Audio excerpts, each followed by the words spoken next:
Plenty to talk about. Mm-hmm. Plenty of horse racing and potentially some other events. Yeah, V's up. The Chinese were right, mate. It's Year of the Dragon. It's the Year of the Dragon. You know, there was conversations happening before the season got underway in the NRL that the Titans would be the big improvers of 2024. Probably the team that Penrith were most scared of. Probably the team that the Roosters are most scared of. The Storm, the list goes on. And I tell you what, the Dragons put them to the sword last night in an inspired performance. Under the new regime of Shane Flanagan. Oh, look, you know, it's the Titans, mate. But the Dragons haven't won away from home for more than a year. They've won one game in Queensland in the last 18. Wow. So that was the second. And the thing that stood out to me the most was just their defense was really, really good. Yeah. And as you know, what wins premierships? Defense. Defense does. So, yeah, happy with that, but definitely not getting too carried away. Did they shift Zach to the wing? Yeah, and he was good. Yeah. Really good. So, you know, Shane was well-founded? Yeah. It's almost like Shane knows what he's talking about. Yeah. Oh, that's funny. Nice one. Yeah, I had other things on. I had just a day yesterday, but went for another run this morning. Yeah. I want to talk to you briefly about run etiquette. Okay. So on the brook there. Yep. Yeah, around Kedron area. So that's where it gets a bit funky, where it's like there's a runner's lane, then a bike lane, and then it combines, and then it goes back to a runner's lane and a bike lane. Now, what would you do if you're walking with your Dahl, and what lane would you use, do you reckon? You use the walking lane. Yeah, they were in the bike lane. Of course. And then when I was running past them and I was come back, and I reckon there was a bike going every 30 seconds, I reckon. Yep. As it typically does on a Sunday or Saturday morning. And then when they were in the combined area, that area is probably, 5 meters wide? Something like that, yeah. They were in smack bang the middle. I'm like, how dumb are people? Oh, mate. Honestly. Clueless. Seriously. Yeah. Clueless. So inconsiderate, because when I run, I'm like on the bloody edge so people can come around me or whatever. I'm a considerate guy. Yeah, mate. Well, look, this is the hierarchy on the pavement is, you know, cyclists, they're in control, mate. They're the alpha dogs because they're on a bike, they're going quick. You have to give way. 100%. And then from there, you're going down to the runner. Yep. And the runner has to submit to the lead off runner. Yeah. Lead on runner. Yeah, lead off runner is dominant. Yeah. Lead off runner is probably, to be honest, on par with cyclist. Let's be fair. And then, you know, and you have segments of walkers too. Yeah. Like you have walkers who are out there who are walking, like they're exercising, and you're like, credit to you. First bloke I saw today, and he was build a sweat up, mate. He was doing a power walk. Yeah, good. Yeah. And then you know, there's your leisurely strollers. One of my pet hates, just in life in general, is slow walkers. And I gave you one of the great tips of all time. You did. So if you have someone that is coming the other way, that is, you know how you do that awkward dance in a path, don't look them in the face, look over them, and they will make way for you. Yeah. So you look in the direction that you want to walk, and they'll go, like, okay, he's going that way. Yeah. Bang. You just got to be assertive. You do. You got to be assertive. Well, mate, that's frustrating. Yeah. You know it was even more frustrating, right? Yeah. Doing some errands yesterday because I'm sure you know, drifters, but if you need reminding, get your boys getting married in 2 weeks. Shit, yeah. So, you know, it is crunch time. Yeah, it really is. So, you know, we got all the big stuff sorted. So now it's just basically, you know, table settings and printing out shit and all that sort of stuff. Anyway, so we were in Kmart yesterday, and the absolute pits of any Kmart store is their printing section, because it's always understaffed and there's always a massive line and they never know what they're talking about. No. So, and it's always in the corner of the store, so the reception's terrible. So that's where I watched the Newmarket from yesterday. And so I watched them jump. These are the sacrifices that you're making at the moment in your life. And I was like, okay, they're splitting. And then the phone cut out. So I missed like the next like 600 meters of the race. And then I basically see Cylinder win. I'm like, okay, what happened? So can you indulge me? What happened? What happened? You know what? It was a pretty non-eventful Newmarket, to be honest. Small field, mate. Small field. It wasn't a true Newmarket, I don't think. Yeah, and I think it's funny because Imperatriz scared a lot of people away, I think. But I don't think if you're going to get it beat, that's the race. That was always going to be the race to get it beat, right? Absolutely. So, but Jamie Carr, she has the magic touch at the moment, mate. Like she's in full confidence back. Yeah, she's in career best. The last month, she's going as good as any jockey's ever gone. Yeah, she's unbelievable at the moment. So yeah, they do split for a second here. It's our time backers. If you were one of those, he's a Group 3 horse at best, and that he misses the kick and he's in the race. You know what I mean? And then I reckon they merge about 1,000 meters from home. The formatting at racing.com at the moment is just absolutely horrific. But it did look like the grandstand side was the side you wanted to be on because the astrologist ran well, Magic Time blew out late, and then Cylinder just had the gun run.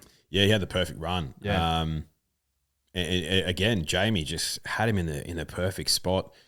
Was that the first time he had blinkers on? Cylinder? Yeah. I'll have to look back in the form guide. I'm not 100% sure. But he kicks, he just, you know what I've learned? And I went back, I was like, because I was kicking up for him a little bit, and he's never been one of mine in the Lightning. Finished 6 of 8. I looked through the line. He picks him up pretty quick. So I think what we've learned out of that is he's a 12 to 1,400 metre horse, I reckon. 1,200 metres is his absolute sweet spot, in my opinion. Like he's holding him off pretty easily there. Yeah. I think he's a 1,200 metre horse, to be honest. I think 1,400 metres, at least at weight for age, is probably a stretch too far for Cylinder. Yeah, I just think it was the right part of the track, the perfect run. He had 51.5 kilos, mate. And he's gone from, he ran really well on Everest at weight for age. That's great experience for him. And that Lightning first up, weight for age, great experience for him as well. So definitely has never been one of mine, ever. But, you put the pieces together in retrospect and you're like, you know what? Yeah, he probably, I don't know what we said on the podcast, but was he a silly price? I don't know. Oh, he started $11. I think there was some support. I think he was a bigger price earlier in the week. So I think on the day there was some support. Imperatriz started 280 and, she went down by tick over a length there. So, and she was giving the winner, 6.5 kilos. So, she's run out of her skin and she had an internal bleed after the race. Did she? Yeah. So she's put up with an internal bleed post-race. So she is run out of her skin. Did you see the comment that I said to you yesterday about that being, it was a solid run. I just don't know if she's come up as well as Prep. I'm like, are we watching the same sport? Like, can you believe that comment? Brad Davison we're talking about. He honestly, I don't like these type of people. They're just contrarians for contrarian's sake. Yeah. They just make all these outlandish statements. He's one of them. Yeah. He does it. You know what he's real bad at doing it? Yeah. The cricket. Oh, mate, stay out of it. Stay out of it. Yeah, right. You've never picked up a cricket bat in your life. Yeah. Horse racing, I get it, but like the thing is that her first 2 runs this prep are on the straight track, which she doesn't handle that well. And she's still running these races. She's had 3 starts, 2 Group 1 wins and a Group 1 second in a handicap where she's waited to fail. Like she's run out of her skin and she's pulled up with an issue. You get her back to the William Reid, she will blow them away. She'll brain them. She will blow them away. Absolutely brain them. And the consistent conversation that keeps going, like talking about her not being the best. It's like, what more could you do? I don't understand it. I really don't. Like it doesn't make any sense to me. No. And like you look at how that race was set up, like the astrologist ran 3rd. He ran out of his skin. And Cylinder won and he had the astrologist back on what was arguably the best part in that race. And Benedetta, you were kicking up for. She ran a hell of a race. I don't know what dropping back to like Group 2 grade or something. Like she can win a race. She can win a Group 1 against her own sex. Yeah, Sangster. Yeah, something like that. Yeah. But yeah, I don't know. When sometimes you're like, am I watching like a completely different thing? You know what it is? People get too hung up on the data, I reckon. You reckon? Yeah, absolutely. Because her first up performance did break down. But her first up performance in the spring was breathtaking. It was one of the best performances I've ever seen. Yeah. Like she made Giga Kick, who was albeit injured, like he was nailed to the floor. You made him look second rate. It's what Black Caviar made Haley's look like. Exactly. So it's like, I feel like we get too hung up on the data. You need to trust the eye sometimes and how the race is actually set up. Yeah. Because the data's just a piece of the puzzle. Absolutely. That's all it is. 100%. Oh, yeah. So that actually was... I don't get frustrated at other people's takes very often because I'm like, everyone's entitled to their opinion. But that just really grinded my gears. Yeah. So... couple of other learnings out of this race, I reckon. Bella in this grade, she's never going to be a betting prospect to me. She always finds one better. And it's like she'll have her day where she'll win a Giga Kick Stakes or, when it's a bog track, but Paul Ailey's the favourite, you know what I mean? But you need to back her like 8 times for that to happen. Exactly. So you're not coming out up. And, credit to the Connect. They would absolutely love this horse. She's awesome. She runs a hell of a race. She's only been beaten 2 lengths. She just runs out of her skin every time. But for me in this grade, she's just not even a top 4 prospect anymore. Mm-hmm. Magic Time and Ruthless Dame were the only first uppers, and they ran 6th and 8th, and they just gave out late. Really, really tough to do it in, especially in a sprint race, I think. Where the majority of these were either second or further up. Yep. Screeper, I reckon, came to end of prep. Buenos Noches, 9th, had the back of Imperatriz, was given, 4.5 kilos better at the weights, based on their last run, I believe.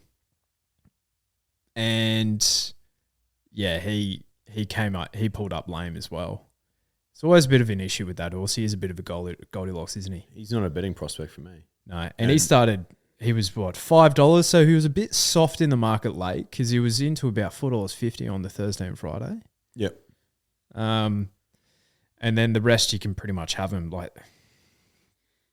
the astrologist in this grade, I can see him running a race down the straight like this, Yeah, well, what weight did he have on his back? Like 52 kilos? Yeah, and he's been to Dubai, and he runs like hell of a races over there. So it's like if you had a little sneaky on him, good on you. Good on you. Oh, it's a handicap race. Like, if you make that a weight for age, Imperatriz beats him by 2 lengths.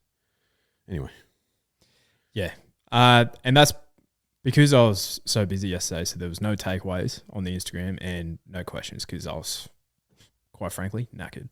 Big day. Should we have now the Group 1's in Sydney.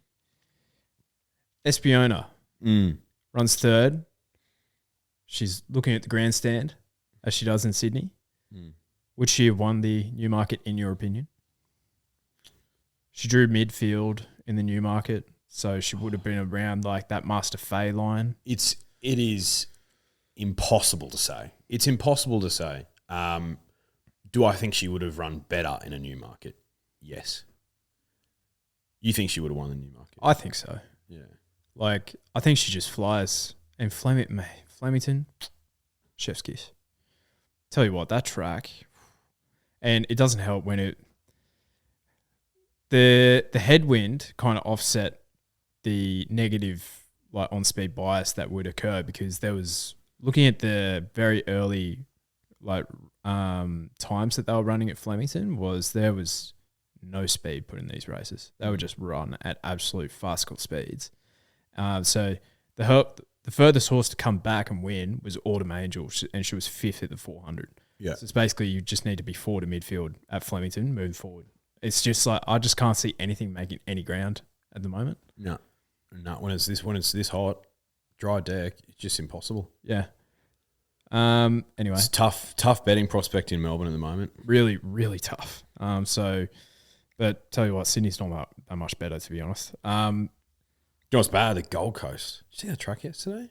That was ridiculous. What's going on? Because it raced so well, Magic Millions Day. And that was only the second turf meeting they've had. So I'd be having a conversation with the track manager there. Like, very firm. well, you know who it is. It was the guy that used to manage Sydney. Yeah. Why is he not in Sydney anymore? Interesting. Give him the Terry boat. Potentially. I don't know that. I don't know that for sure. Pure speculation on this podcast. What do we know? If you're listening to this thinking they know, we don't. We really don't. Well, let's have a look at Racing New South Wales is down, but luckily Twitter posts the races. Canterbury Stakes. Lady Laguna. Did not expect this, but Mare's in form. She is an absolute pocket rocket. Mate, Zugotcha form. Mate, doesn't that look a healthy bet? Looks a very healthy bet. She's just super fit, racing really well. Second go at 1,300 metres in a row. I didn't give her a chance in Weight for Age Group 1. No, not at Weight for Age. Not at Weight for Age, no. But Tyler Schiller gave her an absolute peach of a ride. I think Clipperton helps here. Yeah. Where he goes early on Think About It. I don't know why he did that. Well, mate, it's like I think he just goes like, you know what, I'm on the king here. Yeah. And he'll get the job done. It's like, steady on, mate. There's bigger fish to fry this prep. And he's run really, really well. Yep. But I think that's given Lady Laguna every chance. Yep. Dragged her into the race. Look at her, Espionona, honestly. Yeah, not even J-Mac could help that. But at the same time, mate, she missed the start by 2 or 3 lengths. Yeah. And so you add, another 2 lengths onto what she did here, and she wins. But mate, Chris Waller horses, I don't know, like if you're just backing Chris Waller favourites, like what's your return on investment? Because you know where they're going to be most of the time. And we talk about it on this podcast all the time. Your strike rate's just horrific. So yeah, Lady Laguna, if you found her, well done. Like it's not like she was 50s. She was still 10 to 12 or something like that from memory. Yeah. So obviously the market had some respect for her, but what do you think about it? Like if you're a Think About It fan, and he's returned like that, are you like, yep, that was a great first up run, 1,300 metres? Or do you think they'd be slightly disappointed because of his picket fence type career? He hasn't come out and just won this just because? Oh, like one of the owners is quite prominent on Twitter, and he's like, it speaks volumes of the quality of this horse that I'm devastated that he's run second in Group 1. It's like, I'm like, honestly, I think he's right on track. Yeah. And I love, we haven't been overly complimentary of Joe, but I love that Joe Pride's like seeing the writing on the wall. And I think more than anything, what it could be is like potentially Private Eye is flying, and he's like, this is my TJ horse, and I just don't want them to run 1-2 again. I want them to kind of like win a feature each. But I think if I was a connection, mate, I'd be happy with that run. Like, yeah, you know who was a really good run heading towards a Doncaster here was Pericles. Pericles was good. He was extremely unlucky. Mate, the Doncaster is shaping up. It is, yeah, it is. Shaping up. And I'll have a look on my Ned's app right now, what price he is in a Doncaster, because we were talking about him ages ago. Yep. For a Donny. But he gets held up basically out at the 100, and he just zooms home, albeit against those that are like Malkovich. What's he doing a 1,300 metre Weight for Age one? They interviewed Bjorn Baker before the race on Channel 7, and Emma Freedman was like, oh, do you think he's a chance? And Bjorn Baker's like, well, probably not. But, he's going really well, and I figured he deserves his chance here. He'll be up on speed, and who knows what could happen. I'm like, that's good, Bjorn. Have a crack, mate. Have a throw at the stumps. $26 Pericles in a Doncaster. Is he? That's a bet. That is a bet. That's a bet. So, there's been some pretty solid, so Think About It, $6. So I'd be happy to take him on. Think About It in the Donny. Yeah. but he has 57 kilos as well. That's what I mean. Celestial Legend, $8. So, he was sensational. Oban Buramai, $8. Another Will who's still 170th in entry at $11. Kovalika, 11s. Buckaroo, 13s. Probably won't be going there. I think he's going to a ramp vet. New Energy, who is... What? What are we talking about? That horse ran second in like a list or a benchmark race in the last weekend. Berkshire Shadow at 15s. What? Ran fifth.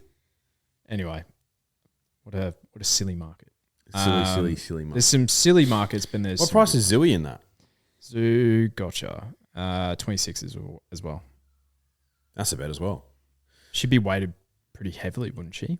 51.5 kilos. That's right. No, she's weighted really well. Rated really well, yeah. Interesting. Yeah, so they're the two at this stage. Oh, easily. But think about it, just going back to him. Like, I think it just, gives us a little bit of conviction around what we said. We didn't think he was superstar. We think he's a really good horse, but he ain't no Imperatriz. Like, Imperatriz would have won that race. Yeah, I think in retrospect, but he's not. He built the picket fence last year, which was phenomenal. You got to remember a lot of that was going through his grades, and then he gets to a Kingston Smith, which is not a genuine Group 1, and a Stradbroke, which is a handicap race, which he got in really well at, and then he has an absolute dream run in an Everest, which is lacking Imperatriz and Giga Kick. So. He's a phenomenal horse, don't get me wrong. He's great, but he ain't no superstar. Well, we had him in our top 5 horses, I think. I don't think I did. I think you might have. Yeah. I think I had him like 3rd or 4th or something. Yeah. Because the best horse in the country is Mr. Brightside still. Yeah. Like he's banked 12 milli. How good's that? Yeah, I know. Well, it's going to be another 2 milli just drop in next weekend. Yeah, exactly. Most likely. Now, Celestial Legend. 3 mile races on the day at Randwick. They would have beaten the Midway by about 5.5 lengths. Yep. And then the Moiston Cooper by nearly 10 lengths. Shit. So that was the Joe Pride Lecavate or whatever. Lekvart. Yep. Oops. That grey thing in the second last. So... Yep. To the 600 metres, they would have been leading the Midway by 4.5, and they would have been 15.5 ahead of Lekvart and the Moiston Cooper. So that second last basically put a line through that. So if anything's made ground or held up, and it was an absolute horror watch for your boy in the City of Lights. But getting back to the Randwick Guineas, I think the best athletes won this. Yeah. Celestial Legend. I think he's a freak. Now, what has been a little bit of a trend on this podcast so far in the previews, and I'll be honest, Les, you didn't even enter my mind. Did you hear this on the broadcast? His last Group 1 winner? How long ago it was? No. 2010, Doomben 10,000, Hot Danish. 5,033 days, Les Bridge, between Group 1 winners. He has an Everest winner in there. So effectively, yeah. Classic Legend should be. But, so he's broken a 5,000-day drought, and then Kieran's broken a 550, and Kieran is riding sensationally at the moment. Riding super. Credit where credit's due. Yeah, riding super. Les Bridge, mate, that's his 11th Group 1, I'm pretty sure. And he's 85, still on the track, just dry as hell. And he's getting interviewed. And he's like, I've been afraid to admit it to myself, but I think I might have to. I'm afraid to say it. He's the best horse I've ever trained. I'm like you're 85, mate. Yeah. That's hectic. Yeah. So where do you sit here? And how's Richo from Racing.com fame put in Cafe Millennium as his roughie, and it runs nearly wins the 70s. I've got so much time for Richo. I've got so much time for him. Now, and when he was in the mounting yard, he's like, now, don't make fun of me. But he goes, I just can't get this guy's debut win out of my mind. And I agree. Yeah. But he hasn't done anything since. He's a big horse, Cafe Millennium. But he ran super. He ran super.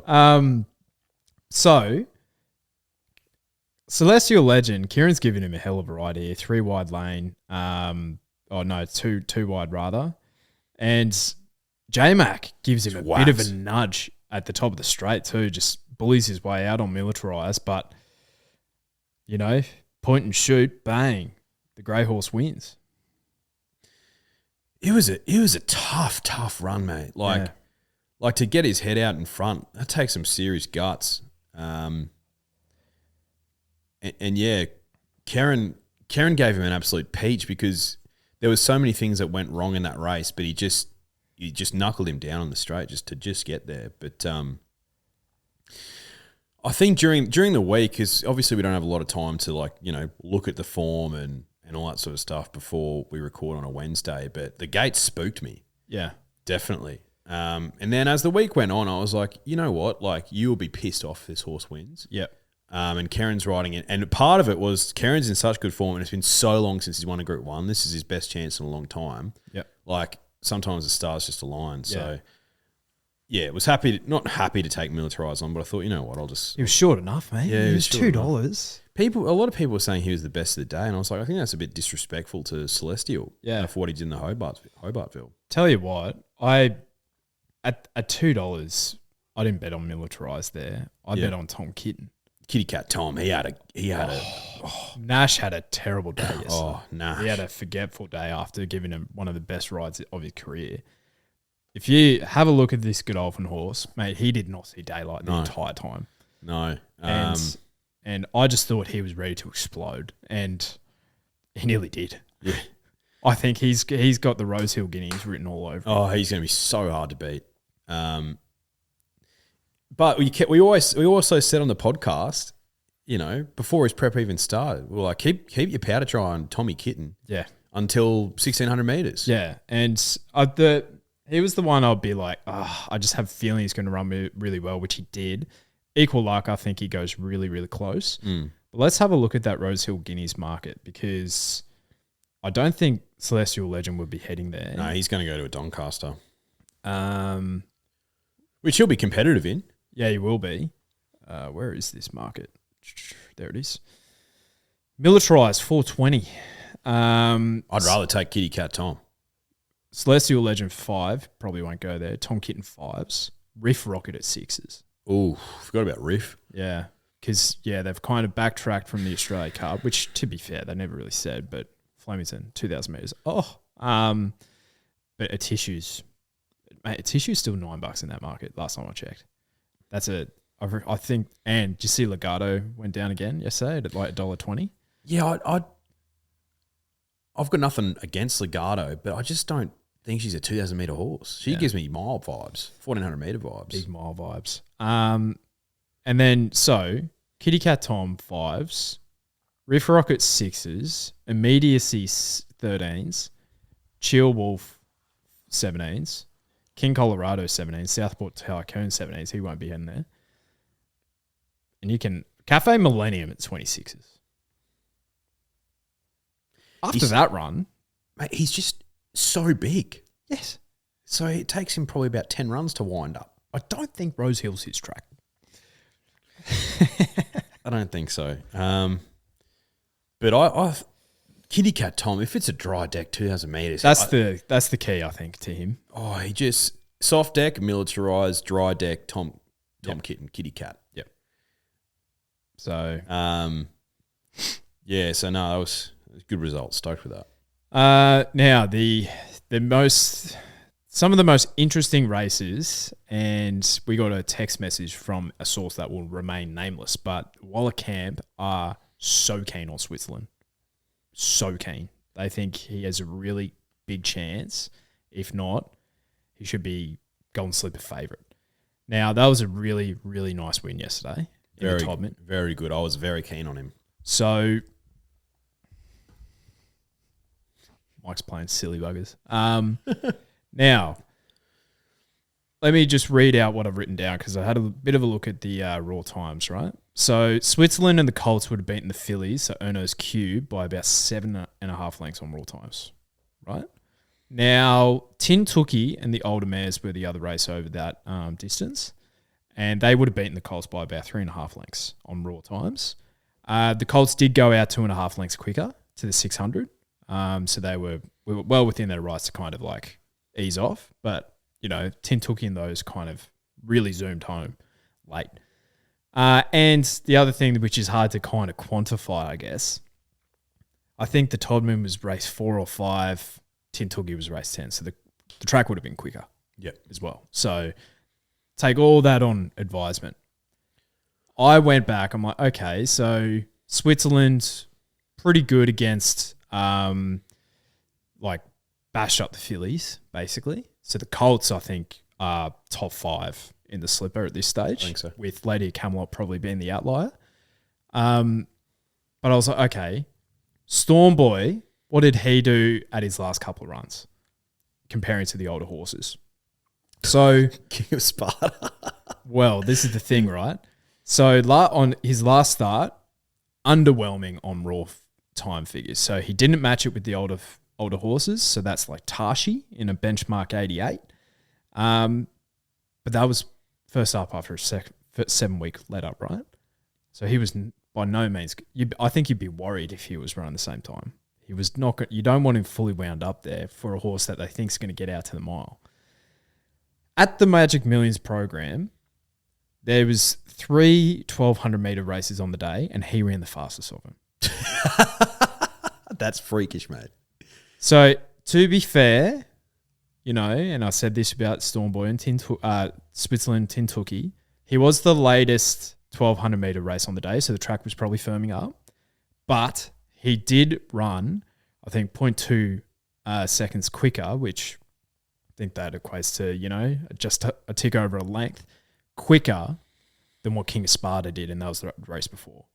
Yep. So, and King of Sparta is a Group 2 sprinter in this country. He is very, very good. And Storm Boy would have beaten him home on raw figures. Yeah. So the question that you're posing then is like, who should be favourite heading into the slipper, Storm Boy or Switzerland? Yeah. Storm Boy. Yeah. Like Switzerland, yeah. Any other year, he'd probably have a mortgage as favourite of the race. But Storm Boy he's the guy who comes around once every 25 years, I think. And just look at him, mate. He is actually ridiculously big. He's a beast. He's a brute.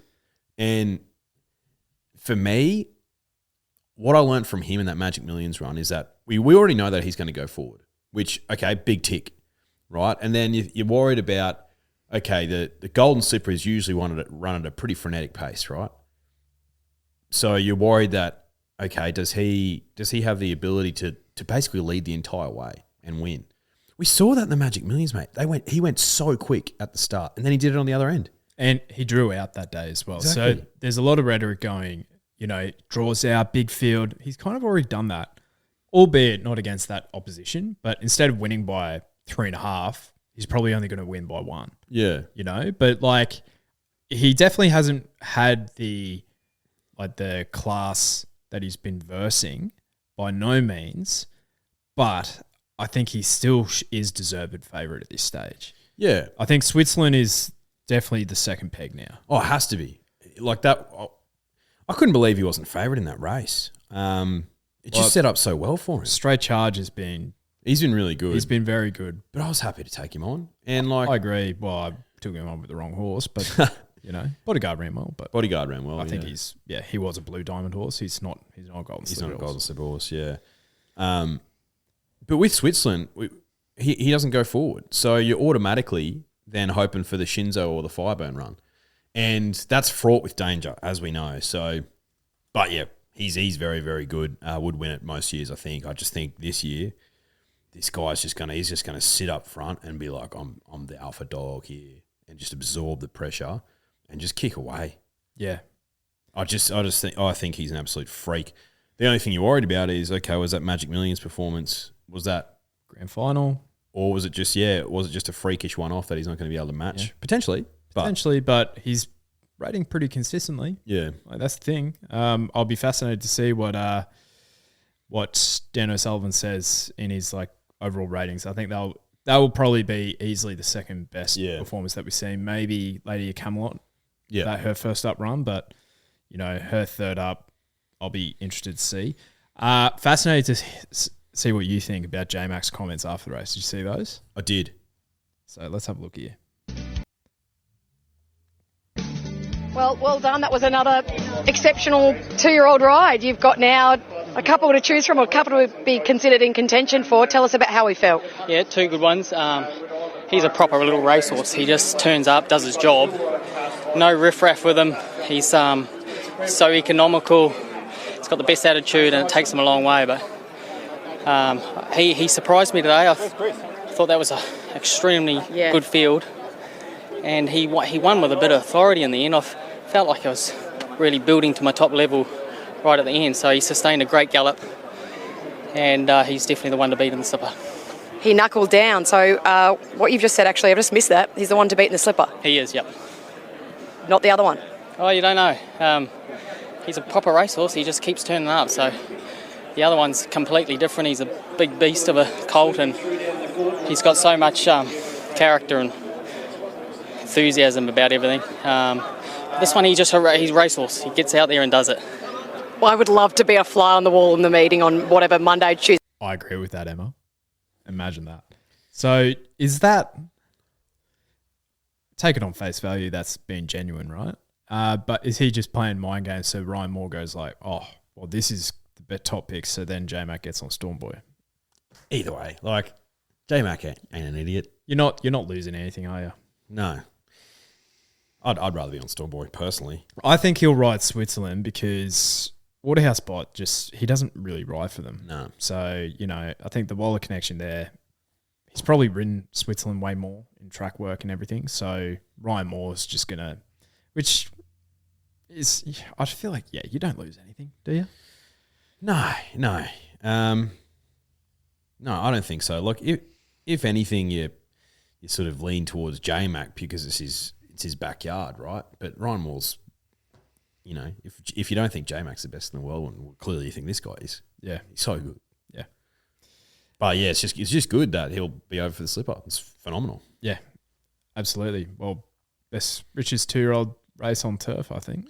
Wonder if the Magic Man will come over as well, and Zach Purton. True. Well, Zach won on Artorias in the Canterbury Stakes last year and the Randwick Guineas. Yeah, and the Randwick Guineas. So, yeah. Zach's, I don't know. He's a bit arrogant, is he? I love that about him. Yeah, he is. Oh, okay. The other race I wanted to kind of dissect was Traffic Warden. My God. A tactic in this pre-race would have been nice. So apparently the directions from the stable were ride him how he, in the sires, basically ride him how he starts. And Jamie did that. Did it to a perfection, actually. Just started well, and then he just kept going, I guess. But yeah, I think Traffic Warden, it frustrates me, right? I identified this horse weeks ago, and then I didn't back him just because of that barrier as well. But I think they did crawl pretty much throughout the entire race. But, they've run pretty solid time in comparison to like other races on the day. So I think this was one of 3 1,400-metre races on the day, and it's rated okay. It wasn't the fastest. I think it was the mid. Yeah, I was just keen on him, and a little bit worried about the gate, but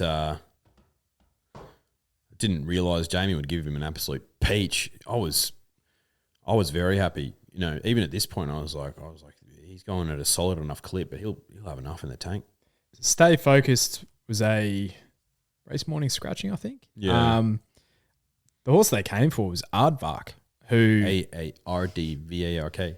So I think he might have been the $3.80 favourite. Maybe Rue de Royale was favourite as well. But tell you what, we'll talk about that after this. But I had some shocking luck yesterday. I have a list. Rue de Royale was one of the first ones. He was basically, where's he see daylight here? Maybe at the 200? Maybe. But does he run down Traffic Warden? I don't think so. But they were the two horses that were keen on, and they run one too. So hopefully someone found a result there based on that insight. But I think those two have lengths on the rest. Yeah, mate. So Traffic Warden towards the Champagne. I'd say so. Yeah, out of Street Boss, I think. So he'll get the trip. But yeah, Jamie, just another one that she's absolutely nailing. What else do we have here? So race 6. Molly Nickers.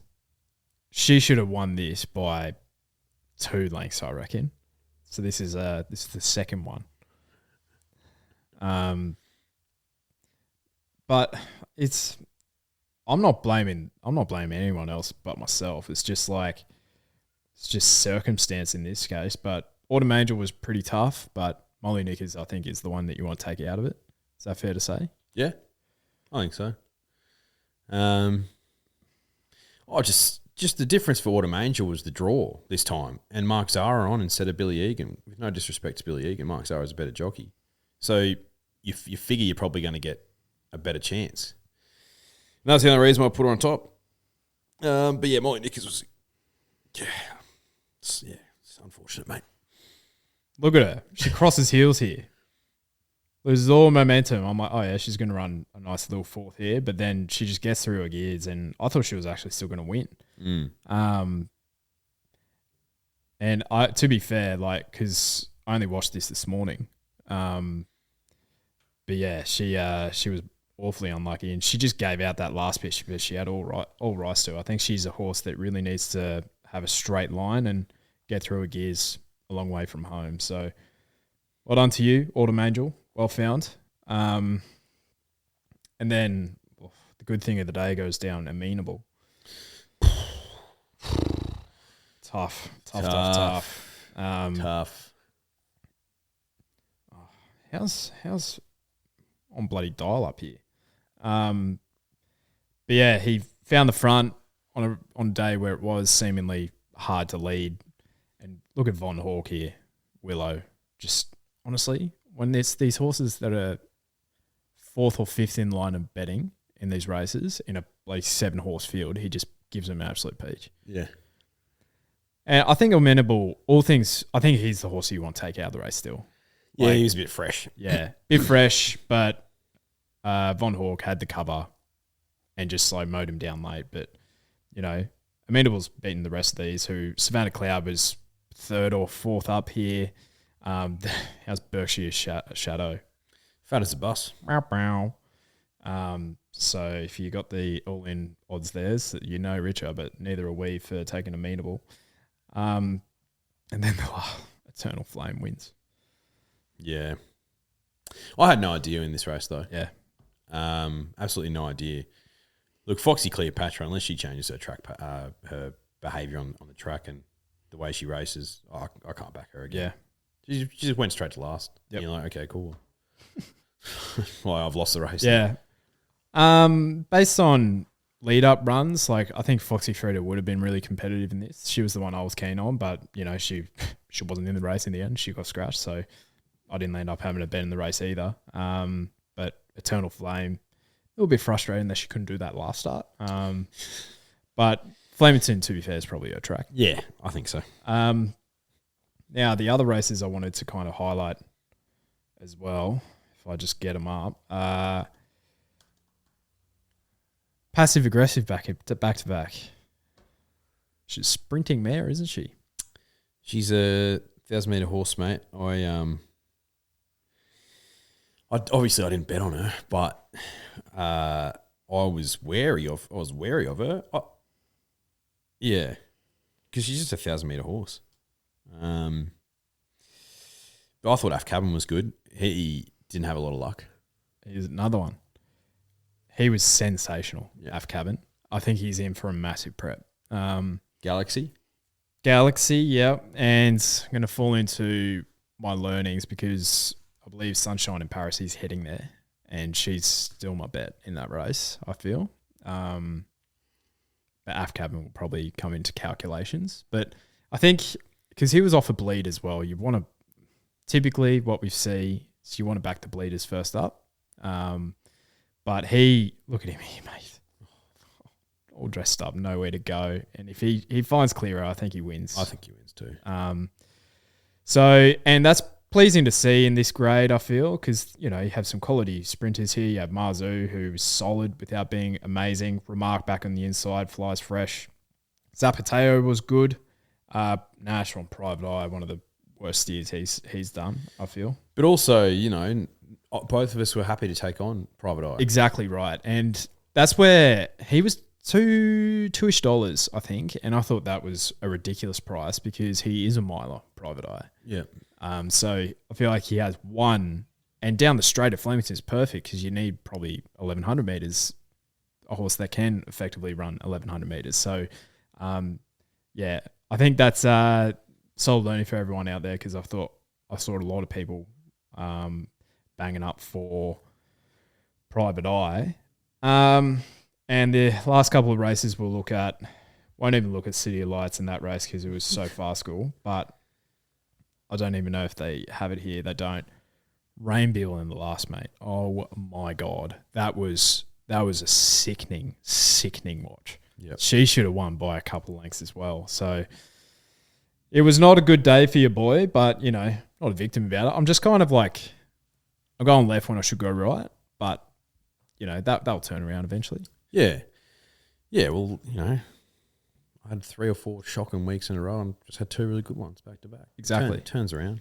Now, Stewards reports, Akasita and Lost. First race, I've never seen this before. Both of them bled both nostrils. Really? From the first. Shit. So, fair to say they gave it everything. So they'll, I think, a mandatory 3-month break for both of those. Yep. Faulkner Park, another one that I backed, throat condition.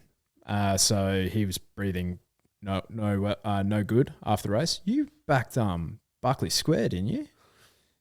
You want to explain yourself? Oh, because I was going to back Young Werder, but I told myself last time I could never back him again. Oh, mate, but Young Werder's a better horse than Buckley Square. I know he is. But I just, you know what I'm like. You know what I'm like. Well, I didn't back Young Werder. Yeah, look, the victim's got to have a pick though. Yeah. And literally it was like Young Werder wins this race, but I said that I couldn't. So, But, that's Young Werder's grade though. That's him. It is. And he'll go in the Australia Cup next time. And he won't win. But I think he ran second or third in the Champions. Yeah. But he won't win though. No, Tissue will. Or someone else. Yeah, I want to bet around a Tissue. Well, if she's $9, maybe I'll have to bet on it. I don't know. I don't think she'll be $9 on the day. Let's put it that way. It's our time. Lost a plate in the run. Imperatriz, internal bleeders we mentioned. Master Fay, the bolter. Mate, there was some money for him. There was. $51. Yeah. He got into $20 at one stage. Yeah. Lost both hind plates in the run, so that can't possibly help him. No, not at all. And he was also out of his grade. Buenos Noches lame as well, as we kind of mentioned. In Sydney, Get a Fix was lame. I think that was out of the Todman. And Miss Hellfire, she was coughing after the race, which can't possibly help. And then Cardiac Arrhythmia cutting on a dime from the first in Sydney. Do you know who can run on a bit in that Miss Hellfire race? Bloody Cess Magique. she ran second. Absolutely no universe where I was betting on that thing. Nah, yeah. It was a big plunge for Tintuki, though, to be honest. Big plunge. Huge. I think she was like $20 in all-in markets. Yep. So I think the Leg Up boys landed that plunge, which was good to see. Yeah. Horses to follow for me, Af Cabin, Pericles. Kitty Cat Tom. Yeah. Mate, the Blue Army's coming into their own. They had a good weekend. They're never quiet for long. No. Never quiet for long. They had a really good weekend. Best win of the day was Celestial, though. Yeah? Yeah, easy. Bloody tough. Like, Yeah. if you watch that replay back, Militarize was really good as well. But, yeah, he didn't have much of a right to win that race. Yeah. So, yeah, very tough. All right. Top Top 3 3-year-olds. Ooh. Question without notice. Top 3 3-year-olds. Well, you have to say Militariz because he's a triple Group 1 winner and he's just run second another one there and, went pretty well in the Apollo. Do you have to say Osmosis? He hasn't come back yet, but he won the Coolmore. Yeah. Well, would he have won the Newmarket? You could probably argue. Yeah. He wouldn't have. He would have had a heavier weight, though, I would have imagined. Yeah. So you'd have Osmosis over Cylinder? Because that's why you probably couldn't. You probably couldn't, even though like recency bias talk about that all the time. But he's just come out and won a bloody Newmarket. ran second at Golden Rose. Second at Golden Slipper. Yeah. So you're probably saying Cylinder, Militariz, and I think Celestial Legend's put himself in that conversation now. Riff Rocket? Oh, Riff Rocket. See, look, the recency bias. I'm a victim of it. It's tough, isn't it? It is tough. Kitty Cat Tom's very good. Yeah. Well, but I think that's the beauty of... I kind of, at this stage, I'd have a Riff Rocket over Kitty Cat Tom because I feel like they're just as good over 2,000 metres. But Riff Rocket, I don't think we'll see what Riff Rocket did first up, even though Kitty Cat Tom did that in the spring. I don't think we'll see that from Tom Kitten again. Whereas I can see Riff Rocket doing that. Yeah. And I guess that also supports why you'd say Militariz is probably number one because he can win over 1,400 metres. I need to see him do it at 2,000 metres. Yeah. Yeah. Oh, I agree with that. But I think out of all of them, he's the one who's probably going to be the most consistent in every race that he's in. Yep. So if you're looking for consistency, he's probably the one. But I don't know about this 3-year-old crop. This sort of Tropical Squall. Yeah, she was great. Just It's hard, isn't it? Yeah. I don't know about this 3-year-old crop. I don't know where I rank them. Like if they're really good, really bad, or mid. I think they're mid. I think they're mid. Like, in saying that, I could see if... Because James Cummings is like basically talking about Kitty Cat Tom for a Melbourne Cup this year. So I reckon he could be anything the further he gets out. Yeah. We could, by the end of this year, or 3-year-old season, so he'll be 4 years old. But for that generation, he could be the one that could really take that next step. Yeah. The further, because he'll be targeted towards those elite staying races. So he might go from like a Metropolitan into a Melbourne Cup or something. So okay then. So like I'm forgetting about the derbies because we've all only been thinking about the bloody Rosehill Guineas, but out over a derby trip, is that where they take him post Rosehill Guineas if he pulls up well? Potentially. Who would beat him? Immediacy, and orchestral. So if I was Orchestral's trainers, I'd just be taking it to the Oaks. Yeah, but I think they like cash. And they go like, you know what? This 3-year-old crop over in Australia is not that good. We could beat the boys. So I think if you're to include her, she has to be in the top 3. So then you're knocking out. She's very good, mate. And I think on another day, if Espiona's in the Newmarket, I think she wins this. So I'm dropping the sprinters out.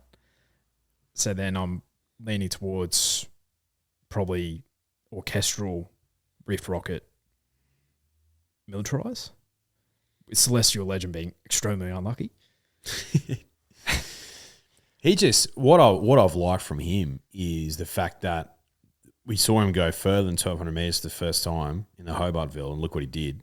And then we've seen him for the second time go to the mile.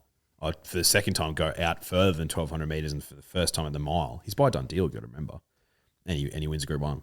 So similar breeding to Militariz. Yeah, same sire. Yeah. So I just hope some of these colts race on as 4-year-olds. We need that because last year's 3-year-old crop, we now know in retrospect, dross. Like when you're talking about Pericles being the one to go onto the weight for age ranks, you're like, ugh. Zooey's very good. I heard some ridiculous statements about him. He's like, he's a proper way for age horse now. I'm like, in what universe is he? He hasn't done it yet. What? Who said that?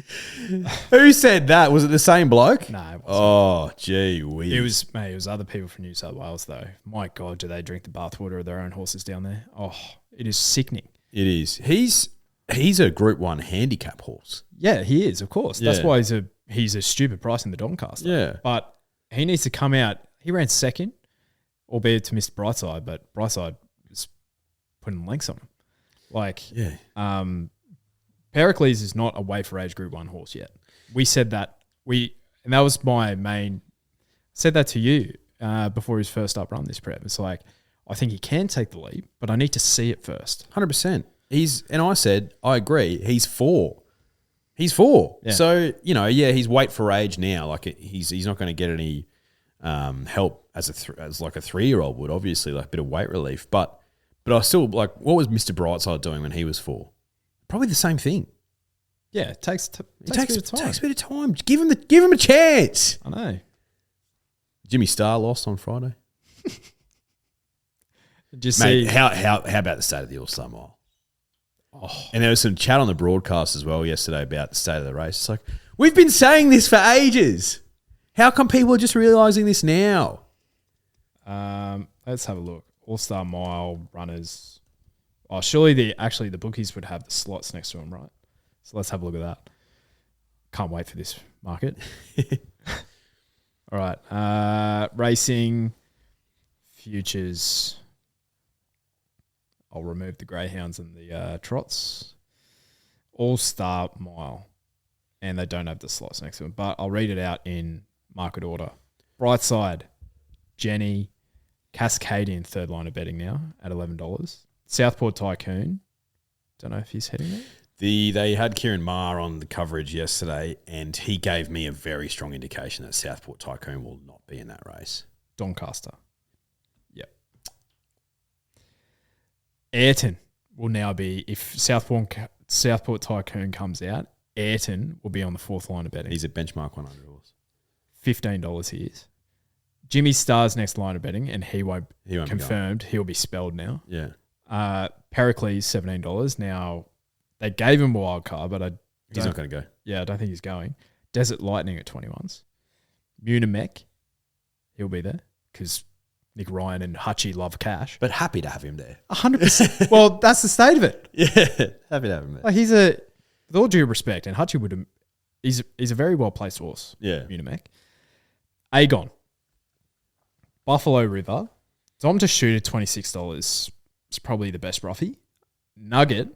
Pinstriped, I feel that's why he might have been scratched. They might have given him a wild card. I haven't seen. He's a miler. Yep. Puntura. Now, I think that might be another New Zealand wild card that they gave out. Yep. So they still don't have a complete field, and it's a week out. I don't think it will be complete, mate. I literally think they'll probably have 3 or 4 slots that they can't fill. Would they just back up from horses from earlier in the card or something? You win the first 3, bang, you're in. There's a combination of factors as to why the race is terrible this year. But imagine if they try and do this again next year. I reckon members and people high up at Racing Victoria will be saying we're better off putting this money into the grassroots because it's just an absolute. You're basically putting money into the fire and just seeing it burning it away. No All-Star Mile for Southport Tycoon, so you're right. Yeah. First article that's on racing.com. Lol. So yeah, doing some research. Yeah, so he is going to a Doncaster by the looks of it. But yeah, my God. It's looking ominous, isn't it? It's not looking good. I can't begrudge the Hayes stable for picking up the cash with Brightside. I think Pride of Jenny can beat him. I think that would be a better race, match race. Those two. Flick the rest of them. Maybe have Cascadian in there. Cascadian's an old warhorse. I'm happy for him to be there. Yeah. Like he ran 3rd in the race last year, Something I think. like that, Maybe 2nd. Maybe 4th. Because I know, where's the Inevitable this year? Yeah, where is he? He ran 3rd last year. Yeah. Well, I know his trainers ran into several issues. Scotty Brutton. Oh no, I haven't heard a word about that horse, so maybe he's retired. But yeah, it's no good, is it? No. So what's next week? We got the All-Star Mile, Coolmore Classic. Coolmore Classic, Zooey. Yeah, I think it's a bit of a one of those weeks that is a bit down, but the undercards will be sensational. Because Golden Slip is only 2 weeks away. Exciting. Yeah, and then the week after week after next should be Australia Cup. There'll be something happening. The Galaxy will be that weekend as well. Yeah, it'll be the championships before we know it. It's good stuff. It's great stuff. Can't wait. We'll be back on Wednesday. See you, Drifters.